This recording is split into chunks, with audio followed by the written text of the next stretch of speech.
Good evening, everybody. Welcome to the 66th Think Tank. This week we're going to be discussing RPG-related ideas to do with apocalyptic myths. So there's things like the Book of Revelations or ragnarok or global warming. It's things about societies which think how the world is going to end and the effect that that belief has on the societies. So we'll be talking about that in a moment, but first of all, I'm going to hand over to Josh to do some check-ins. Josh. How do. So I'll start with the running order. Pat, how are you? Is your camera okay now? It's all right. I need to get a new one. I'm fine. I had a pretty good day. My parents came round. We've had the new carpets fitted, so that's all done. Sorted. Sounds like a great day. Em, how about you? Again, pretty good day, good week. Managed to get all my portraits done for the 66 Lovecraft artists. Got a few bits done for the equipment section, a few other bits and bobs. And yeah, got to hear the baby's heartbeat this week, so that was a big bonus. So everything's going well. And yeah, I've had my last ever 5 AM wake up for work today. So yeah, no more early morning shifts and no more late night shifts. So yeah, it's a great week. Congratulations on all three of those things. Alex, what about you? How's your week been treating you? Sold any chainsaws today? Not today, no. We had to bring in some more because we sold too many. But to be honest, it's been a bit hectic at work because my manager decided it's time to go skiing. So essentially, I've been in charge for the last 2 days. When you're in charge, everyone yells at you when things go wrong. So that's been an enjoyable day of being yelled at for things going wrong, which aren't necessarily my fault. Fun. Chris, how are you doing? This week started off pretty shitty and has ended up pretty good. So yeah, I mean it's still sort of sorting myself out after suddenly finding not to have a job. But that's being sorted out. So had an interview today, so that was really good.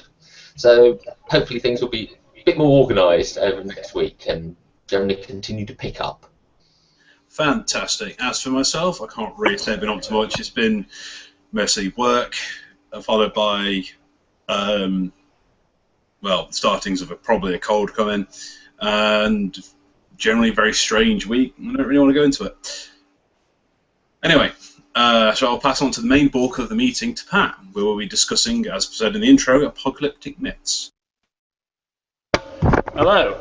Yes, tonight we're discussing apocalyptic myths and what they mean to the cultures that enjoy them. So, our running order tonight starts with Chris, and Chris has something for us entitled The Naysayers. Tell us about the naysayers, Chris.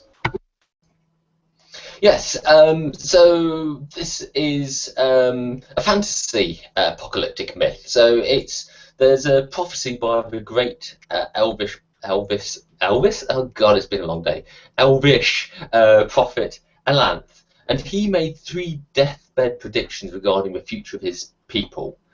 Now, unusually about prophecies, these prophecies were exact. They said exactly what was going to happen, it said when it was going to happen and who it was going to happen to, and it left no ambiguity. Now, the first 2 of these prophecies have come true exactly as Alan said. And the 3rd prediction claims that every elf shall die on a particular date. And the date of this prophecy approaches, and all of elfkind is preparing itself for this, day where, for whatever reason, all of them just die. Except there's a group of people called the naysayers. These are elves who deny the truth of Alanth's predictions and carry on their lives as normal.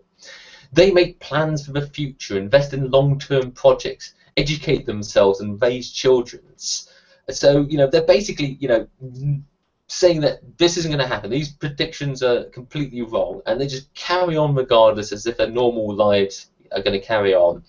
And they're mocked by the other elves and abused for their beliefs and everything. So there is sort of like a little sort of small section of elvish culture who are just sort of like hold this really sort of what seems to be elves completely ridiculous set of beliefs. And as a plot hook for this, I was thinking that you could have one of these naysayers who's borrowed a large sum of money from a human merchant for a long-term venture. Maybe start a mine or build ships and things like that. And this merchant didn't know about the prediction, and now the merchant has learned that all the elves are due to die on this particular date, and she wants her money back before it all happens. And the characters get hired to go and recover that cash, and so the players have to sort of cope with, is this prediction real or not? Which group of elves is actually telling the truth about their fate? That's very cool. Josh, you pinged with apathy. What do you want to tell us about apathy, or question about apathy? Well, if as a race you know you're going to die, what happens to your attitude? Do you go, well, I'm going to die, why should I bother doing this? Why should I bother doing that? What's the point of it creating a standing army if we're all going to die anyway? What's the point of defending this priceless relic? Because none of us can be around to acknowledge it. Which is, well, apathetic, really. I think elves are usually kind of fatalistic in a lot of settings. They kind of want to secure things for themselves. Sorry, Chris, I'm talking for you. No, that's it. You're exactly right. I mean, so yeah. I mean, to a certain extent, if you look at Tolkien, the whole Grey Havens thing is sort of like this. Okay, they're not dying as such, but it is very much the same thing. Their culture is going to end, and all the elves basically accept it. So yeah, there's some interesting questions about, just with this setting. If you're playing an elf, why would you go adventuring? Would you have to be a naysayer to be an adventuring elf because you're active and doing stuff instead of just sitting at home waiting for the end of the world? Alex has pinged Spite, which is sort of similar to apathy, but tell us about Spite there, Alex. It's also thinking you're saying these naysayers, just going on actually doing these long-term investments or whatever. But are they particularly doing long-term investments? Are they all looking at things that will carry on past this day just to spite the major beliefs that they are actively planning things that would extend past it? They are actively planning things that have a long lead-in time or a long return, just to sort of throw fingers up at this particular prediction. Oh right, yeah. So it's sort of they sort of secretly do believe it, but their way of responding to it is to sort of like defiance, or maybe trying to leave a legacy or something like that. They're not going to go quietly into that good night. I mean, it's sort of the inspiration behind this, because I was thinking of climate change deniers, where it's just a fantasy equivalent in that, with climate change, we have predictions that the world is, if not going to end, is going to be seriously screwed up. I'm pretty confident this is going to happen. Yet there's a group of people that absolutely deny it and continue to live their lives as if it's not happening. And I just thought, well, what happens if we do it the other way around in a fantasy setting? M's pinged evil elfers. Talking about that. I was just thinking, in these scenarios, you generally have the people who are just like, oh, well, it's over, let's deal with it. And say you've got the ones who are like, well, no, we are going to invest, we are going to, try and survive this. Would you ever get elves that were kind of like the looters, who just went, well, world's ending, I've had enough of smelling flowers and living in a mushroom, let's kill the humans. If we're going out, we're going out. Elves are secretly repressed beings who just want to destroy things, and they've been living their lives trying to be all smug and superior, and they've gone, oh, fuck it, let's go and murder some people. Yeah, the orcs get to be barbarians. We've only got a few days left. Let's do it. It'd be quite fun if they decide, oh, we've only got a few days left or a few months left. Let's go and kill everybody else and get slaughtered, and that's what causes them all to die out. Yeah, it's interesting whether it would be a self-fulfilling prophecy. Alex, you've pinged all the scam. Yeah, just sort of side of thinking, what could it all turn out to be that this was just this prophet trying to really establish his name and establish that, you know, oh, he is a true prophet, that he set these up specifically and has had people in the background running to make sure that these particular events happen. Oh, it's wonderful Given idea. or not whether they actually do die out in the end. I love that. You know, the idea that maybe the prophet never actually died. You know, and he's actually those other two events he secretly made sure happened. You know, and set up, and this is all just a giant scam. I love that idea. That would be a fantastic twist to an adventure. You know, players sort of, oh no, it's all about the apocalypse of the elves, and then suddenly actually no, it's a really cheap con job. Yeah, all of those are awesome. I love just that there's a lot to this kind of idea. But I think we'd better just move on. Next on my list is Alex, and Alex, you've put two. Although I don't think the DFS sale ending is actually the end of the world. So we'll go with the Great Divorce. Great Divorce? Digauss? Am I pronouncing that right? I'm not entirely sure with Digauss or Digauss, but hey. Basically, we end up doing one. So we've got the machine people of Tekka have a great love for the history and memories, but also a great fear. The star occasionally gives up strange pulses until one day, building up to a large discharge, so a big magnetic burst. And on Tekka, the magnetic burst degorses the minds and records of these machine people, disrupting their memories and history. So they've now lost, you know, whole patches of their memories and history. And from this, they've built a theory that this is just the beginning. This is the first one, and it's going to grow and grow and grow until there's one massive magnetic burst, which will wipe out all of their memory, all of their history, all of their records, and while not kill them, destroy them as a culture.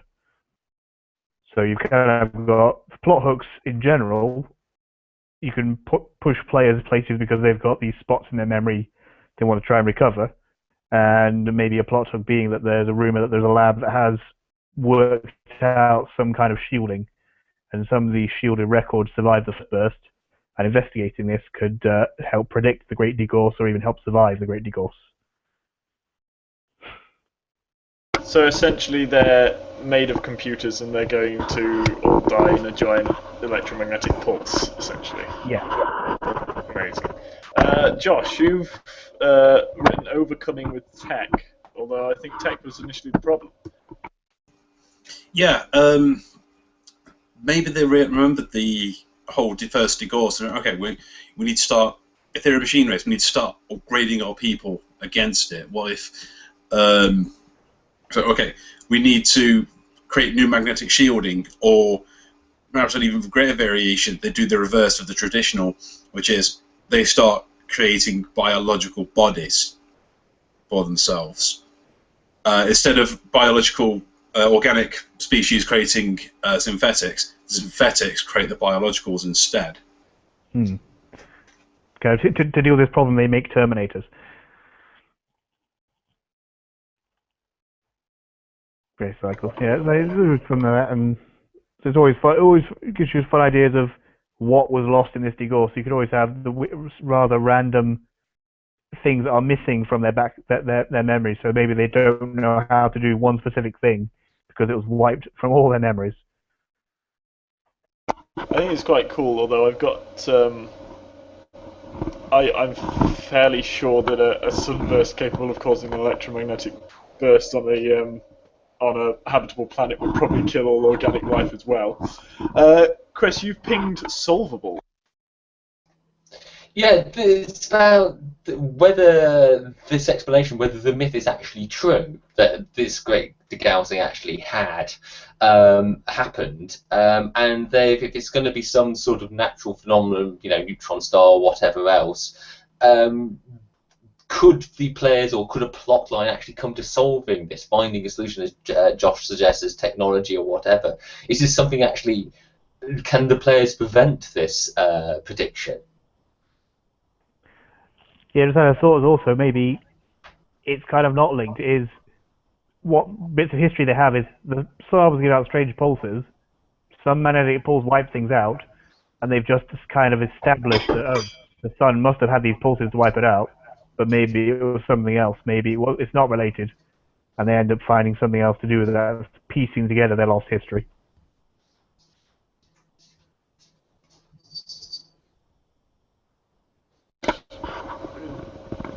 Josh, you're pinging our party memories wiped. Yeah. What if the party members, instead of they all meet at a tavern, they all stumble into a clearing, they've all lost their memories? Oh, who are we? Well, how did we get here?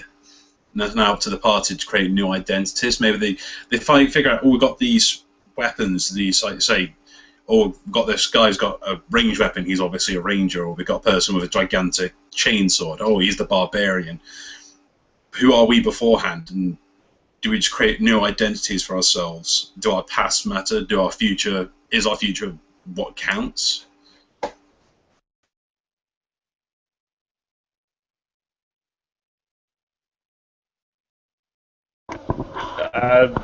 Okay. Alex doesn't seem to have anything to say about that.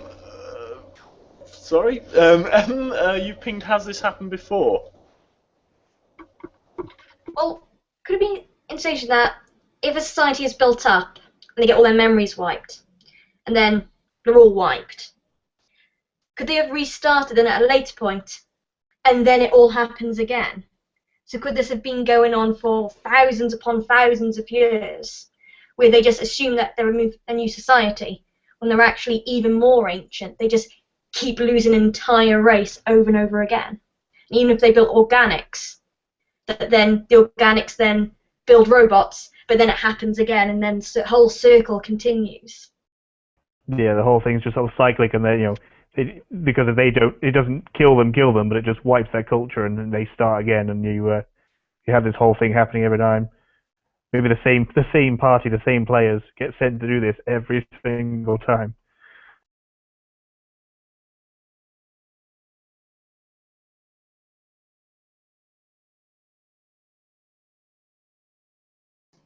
Has Pat frozen? I think Pat is frozen. Right, okay. Vince the ghost. Yes. I was going to chip in to both Joshua's and Emily's ideas prompted me to think about that Red Dwarf episode where they wipe their memories. The episode starts with them sort of waking up, and Lister's got a broken foot or whatever else, and they're trying to work out what happened, and then they realise they've done it themselves. They actually deliberately wipe their memories to try and forget something. And it just occurred to me whether you could do that on a cosmic scale. This entire machine species, maybe it's committed a genocide or something like that, and it just literally wants to forget. So it sets about building this great memory wiper, and then sort of afterwards also go, where did my memory go? And then players naturally end up investigating it, and then the question is, what do they do when they find out the truth? Do they wipe everyone's memory again? On a vaguely related note, there's also the episode where Christ gets turned into a human. The whole, what is life? Is it synthetic or is it organic? It's interesting. Right, okay, I think Pat is frozen, so let's move on. Emily, are you still here with us? No, it appears Derby, or at least Derby in the shape of Pat and M's house, has ceased to exist. The King's household has fallen into time. Yes. So, in which case, we'll go on to you, Josh. Josh, you've got, it's desperately scrolling, The Great Devourer. Tell us about that, Josh. Hi. Josh. Hello. Welcome back, Pat. I'm sorry about that. Our cat kicked the router over. Right, anyway. The cat will cause it all. Yeah, Josh was about to just get on with his ideas, so Josh. Okay, well, fair enough. We'll go to Josh's idea. Okay, so, Ragnarok, the Great Devourer. It is said that in the deepest and darkest caves there lies a cult dedicated to bringing the Great Devourer back from the dead. And if this cult succeeds, they unleash an ancient evil upon the world, a gigantic mass of mouths, eyes, claws, teeth, and flesh. and he will consume every form of living matter, people, animals, monsters, even the very soil itself. Good and evil and everything in between are meaningless. They are merely sustenance for the jaws of death. Now, the idea behind it, this isn't a myth that's said through the general public or the commoners. This is something that probably won't be known except to this very specific cult. This is a doomsday myth formed from this cult. And I thought of a plot hook that says they find out information that maybe Chargarok's remains were found at the beginning of the world, almost like he was the very first being. Now, is his return inevitable, and can the heroes stop a premature awakening of him? And even if they do, is he just delayed?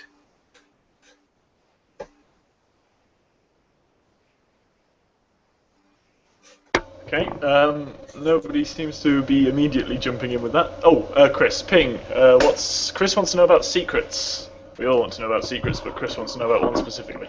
Yeah, I was wondering about this. You know, is it sort of a cult which is like a freak? You know, one of those fringe ones. You know, like Scientologists, or one of those ones which commit suicide every now and again.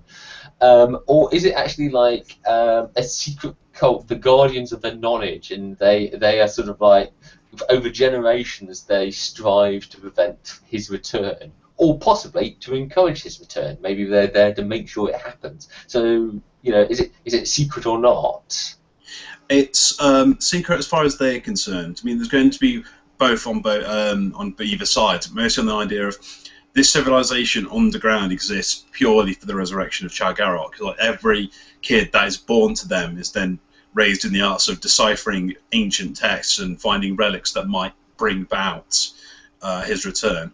Obviously, they're going to be like, I think we discussed the other month when I brought up the Brotherhood of the Cruciform Sword from Last Crusade. They were designed to take out people who have knowledge of the Holy Grail. They'll do the same because they don't want anybody messing with their plans. So they're still going to have some sect of people dedicated to hunting down those who gain knowledge.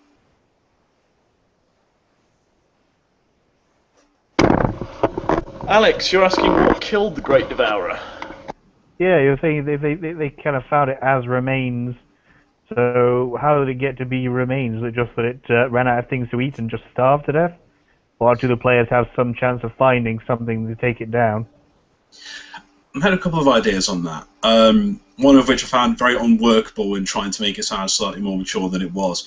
The idea being that basically the Great Devourer devoured everything, and this is what he then produced afterwards, if you get my meaning. He literally defecated the world. But that was just one idea. If there is a way to kill him, then maybe it's in the archives of the cult. Defeat him with the great antacid. Very nice. I like that idea. Super black hole. Chris is saying super black hole. I don't know if that's a ping or...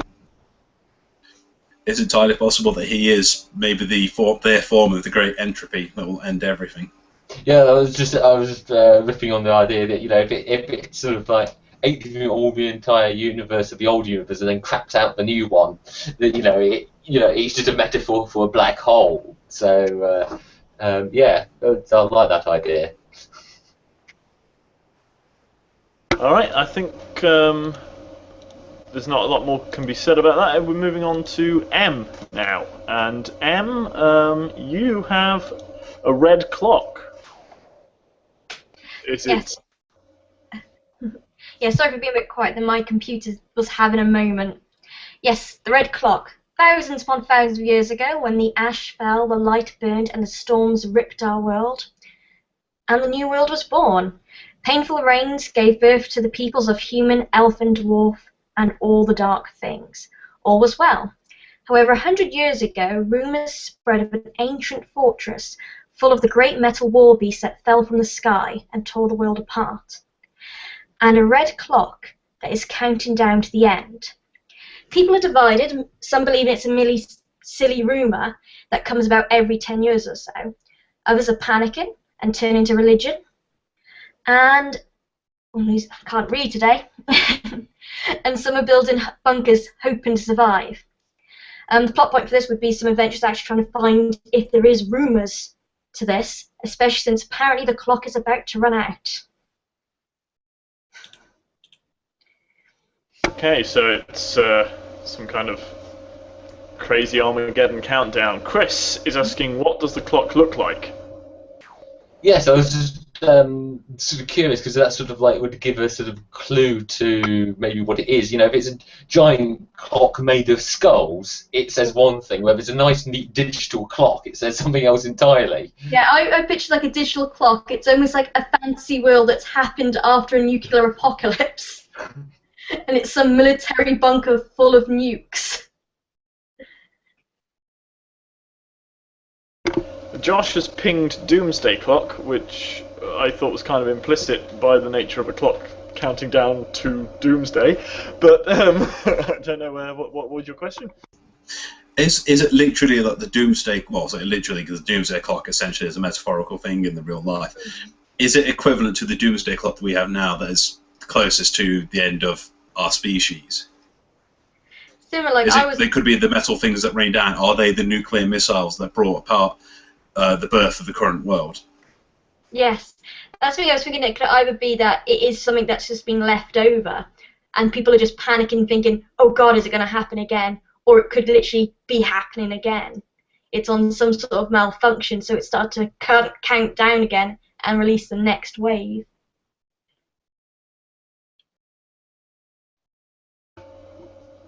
Quite interesting. I'm not actually sure that the Doomsday Clock is actually a metaphor. I've got some image in my head that there's an actual clock somewhere. There's one in Watchmen. I know there's one in Watchmen. Yeah, I thought there was. Because the song that you were just quoting is about that.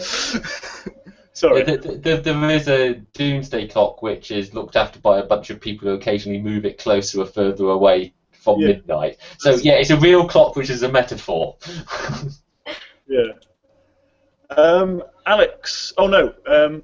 Chris pinged first. Chris, you were pinging about all the clocks. Are all the clocks Doomsday Clocks? Well, I was going to, if it is like some post-apocalyptic civilization, then every time they find a clock, someone's going to say this is the Doomsday Clock, and you can have the players chasing after like alarm clocks and whatnot. Especially if you mess around a bit and have it sort of like a world which told time differently. So actually, it just means midnight when it gets to 0. Got in different cults, all believe in a different clock is the right one. Yes, yeah, no, it's the red clock with the Snoopy on is the Doomsday Clock. Alex, you've written quest to cut the red wire. Yeah, so if you've got this, if the clock is tied to a countdown, do you then have some fantasy quest to try and defuse this launch of this bomb? And also, my other bit there being that if you've then got all sorts of misinterpretations of clocks, is Flavor Flav the devil? He is the devil, that's the truth. But yeah, I just quite like the idea of like a proper fantasy Lord of the Rings style adventure actually going into a military base. Actually had to do something really technical. Something about that just kind of tickled me. I'd just like to point out that Flavor Flav, there is no evidence that Flavor Flav is the actual devil. Okay, does anyone have any more questions about Emily's Doomsday Clock? No? Okay. I think Chris is next on the list. Oh no, he isn't. Chris went first. Let me just check. It is Chris, but as Jay. There we are, that's what confused me. And Jay has... where is he? Jay has quite an interesting one. I was reading this earlier, I quite liked it. It's called Summer is Coming. Chris, tell us about Summer is Coming. Yes, this is my Jay impression. So yes, summer is coming. This winter has been generations in length.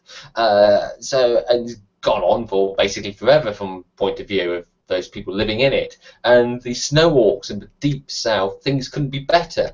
The world is cold, pleasantly twilight most of the world, and there's lots of fish. So, it's snow walks, perfect environment. But now things are starting to warm up. There's been 4 successive months of warmth, and the ice is starting to melt. And the shamans point to the cave art and sing old songs where they tell of a time of warmth when strange folk came from the north atop thin-legged beasts, and they slaughtered the snow orcs, killing entire tribes. Now many fear that the warming will bring back the invaders, so some of the tribes are preparing for war, whereas others are building ships to go further south into the ice packs. Basically, summer is coming. As a plot hook, the players would be one of these northern tribes, but one of the northernmost tribes. So they're actually getting sent north to find out, into the warmer lands, to find out what is coming. You know, is the breaking ice going to lead to these invaders or not? Yeah, I love this because it's such a cliche in kind of fantasy that the end of the world is like, oh, this age of winter that's going to come and last forever, you know, because it's from Ragnarok. And every kind of, like, oh, they're always like the creeping, encroaching ice shelf, and you never think, well, what about things that like it being cold? And I really like this one.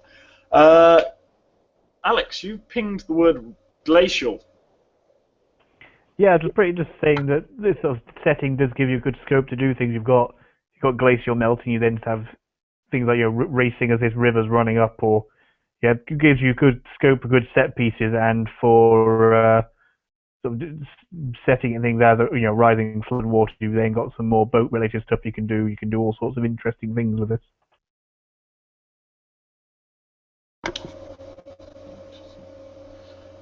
Emily, Josh has pinged players as orcs. I might just be misunderstanding it because the technical issues are really, really getting on my tits now. But are the players the orcs? Are the players people who have survived orc attacks and now they're trying to find a way past them? I think it's implicit that players are orcs, though. I could be wrong. Yeah, in this scenario, I think the idea is everything's flipped on its head. So rather than being the kind of the ice giants coming down, you're the ice giants being attacked. Well, you're the orcs being attacked. Chris, you've pinged natural with a question mark, which makes it interesting. Yeah, I mean, the immediate thing they were dealing with orcs, and clearly, obviously, a fantasy setting. Is this a natural occurrence? You know, is it just like the end of an ice age, or an extremely long sort of planetary cycle, which means elliptical orbit, which means they have really, really long winters? So if it's something natural, then the tribes just have to sort of adapt and survive till the cycle returns, or is there a fantasy reason behind it? Is there a god awakening or whatever else a prophecy might have? So yeah, interesting question, natural or not. Alex has pinged fantasy global warming. Yeah, it's just doing a silly reason for it warming up. There's too many fireball spells going everywhere. Fair enough. Global warming might actually cause an encroach of ice, but we're not here about hard science. Emily, you've pinged the whole world. Well, I think, could it not just be in this region? Could it be something that's happening to the whole world? I mean, it's going from, say, Hoth to the planet Hoth to suddenly becoming a desert planet, like complete global change. Like when it's one of the moons of Titan, it goes from being glacial to volcanic surface every few years because of its rotation next to Jupiter. So could it be something like that, that every few thousand years it literally has a complete climate change? Yeah, that's quite interesting in regard, obviously, to Chris. What he was saying is it a natural thing? It's a weird one because you don't find there's lots of fantasy worlds where they have different weather cycles or different time cycles to us, but there's not ever a lot discussed about their kind of orbital trajectories or things like this, obviously because it's fantasy. But that might be something interesting to actually talk about. Where does Westeros fit around the sun, for example? Josh, you've pinged control weather. it's building slightly on what Alex was saying about throwing too many fireballs around. I mean, traditionally, like high-level druids will always have control weather. Is it entirely possible that global warming can be just halted with enough druids casting control weather at the same time, just lower the temperature a bit? Or maybe druidic magic doesn't exist to the snow orcs, and that's why they're crapping themselves particularly much today. So someone's doing it on purpose. Maybe not. The snow orcs don't know that everyone else is capable of going, okay, let's just stop this silly climate change. It's like, no, the snow orcs don't know that people can do that. So their little area of the world is melting. And that's what the players eventually find. They go, oh, wait.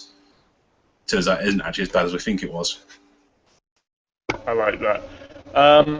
Alex has pinged planes, but I think we've actually got to move on. His final idea is actually my idea. Now, my idea I've entitled Death by Chinese Whispers. Now, the idea is basically there's a little thing, like, say, a goat is born with two heads, or like the river turns red one day from perfectly natural causes, silt deposits, things like this. People start running from village to village, telling everybody that this has happened, and by the time it gets to, say, the other end of the nation, it's the end of the world. You know, it's rather than a child is born with two heads. It's like every child in the city has been born with two heads and is a screaming demon. Graves are coming to life and people are screaming at each other. The river turned to blood, not just went red, and so.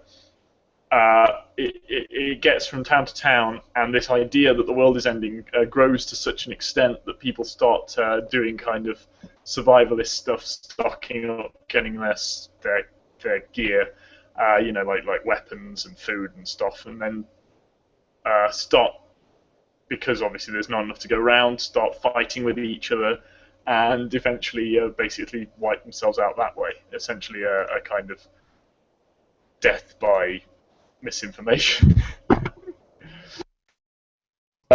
Chris has pinged the Great Disappointment.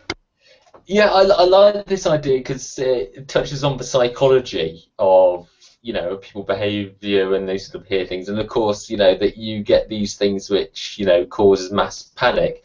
And if you're not familiar with the Great Disappointment, it's a real thing. Look it up. But it was a prophecy. You know, a preacher in America, you know, I think it's late 1800s or so, you know, basically said the end of the world will be on this date. And for some reason, lots and lots of people believed him. You know, we're talking hundreds of thousands of people believed and prepared for the end of the world on that date. And then, of course, it didn't happen. Hence the name, The Great Disappointment. But so I just think, yeah, it's sort of like taking Pat's idea of a rumour getting out of control and that sort of mass psychology, where just for some reason some ideas catch hold, you know, absolutely right for their time, and lay havoc to society. I was actually kind of inspired by the War of the Worlds radio broadcast a little bit. Josh, you're talking about a malicious cult of misheard whispers. What if the Chinese whispers are being deliberately, maliciously, misheardly spread? Let's leave it a word. Just spread by a cult who want to destabilize the region. So they're actively finding out all these rumours, and then going like the local inns, and then over a pint of ale or so going, "Do you hear about that baby with two heads? Some say his father was a demon." So they keep spreading all these malicious rumours, which then eventually explode and get out of hand.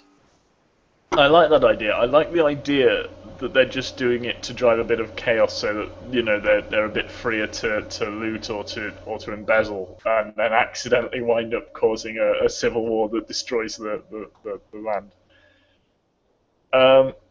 Yeah, reduce property prices, buy it all up, and then when it's all settled down, sell on. Alex, you've pinged Rumomancer 2012. Yeah, that was two different things, to be honest.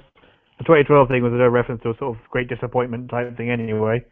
But Rumomancer, you've kind of got, doing a lot of fantasy settings, you have belief equals power. So you've got, you know, the gods exist because people believe. The gods have power because people believe. what if people try and create these rumors, and the more people believe them, the more power these rumors have, the more power the people who started them have. So that if they can get enough people to believe in something, it happens. So the idea of kind of like a Terry Pratchett kind of fantasy world where enough belief gets us what we believe in. That's pretty cool. And Josh has just written orcs because I think he's still on there's no orcs. That's really all we've got time for on end of the world scenarios today. So I'm going to pass on to M, who is there in my little window, who is going to take us through pluses and deltas. Right, well, I'll get to it, and let's start with you, Pat. What did you enjoy? What didn't you enjoy? Yeah. My delta was that I was kicked out of the conversation for a while because of my internet and the cat. My pluses are, I think we got quite a few different ideas here. I like that they were all quite diverse. We didn't get a lot which was similar, which can be a problem when you deal with kind of things like end of the world scenarios. You think, oh, there's only so many ways the world can end, but apparently there's quite a few. Okay, well, let's hear from Alex. What did you like? What didn't you like? Pluses, I think, again, like Pat was saying, that we do have quite a few diverse ideas. I also think that it's good that we did kind of, I think, get the brief that these are myths of the end of the world. We weren't writing apocalyptic scenarios. We were just kind of writing the beliefs of it. And deltas, I think everyone's been playing with technical issues tonight, so that's been a bit of a disruption. Yeah. And Josh, I have a feeling you're going to mention technical issues as well. Yeah, gremlins have been absolutely goddamn everywhere. So that's my delta. Pluses, however, always good to discuss more ideas about world building, particularly stuff, again, necessarily not thought of. If, say, society knows the end of the world's coming, how do they base themselves around it? And Chris, your pluses and deltas. Yes, pluses. Yeah, I'm actually well pleased with how this turned out, because I sort of threw away this topic as an idea at the end of last week, and it wasn't actually our tech came to write it up, and I thought, actually, this is a bit complicated. It's about a myth which may or may not happen, and the people before this event which may or may not happen. And I thought it was actually quite a tricky idea, but you've all grabbed the idea and gone with it and come up with some great ideas, so I'm pleased about that. I like that. And it had a different feel from, say, doing superheroes, where there's lots of easy, obvious stuff. I think we all had to put a bit more work into it to get the ideas. Deltas, yeah, I mean, the tech, I suppose, you know, is the obvious problem. Yeah, I can't think of anything else, so I'm going to say tech. Okay, take it. And finally, me. Pluses again, a bit of world building. I love world building. Like everyone else said, we got lots of diversity. My deltas would be, again, our cat playing with the modem, and also it does feel a bit similar to a meeting we did do a few weeks ago on End of the World, so a bit too similar for my liking personally. So with that, it's back to Chris for the sign-off. Thank you very much, Emily. Okay, so that's been it for our RPG Think Tank this week. Don't forget we're here every week, and you can subscribe. Just click on the subscribe button, which should be somewhere on the screen in front of you. We do this every week. So join us next week at 7 PM, where we will have a new topic for the RPG Think Tank. I don't know what it is yet, but we'll let you know. So until then, goodbye from me, and goodbye from everyone else. Bye-bye.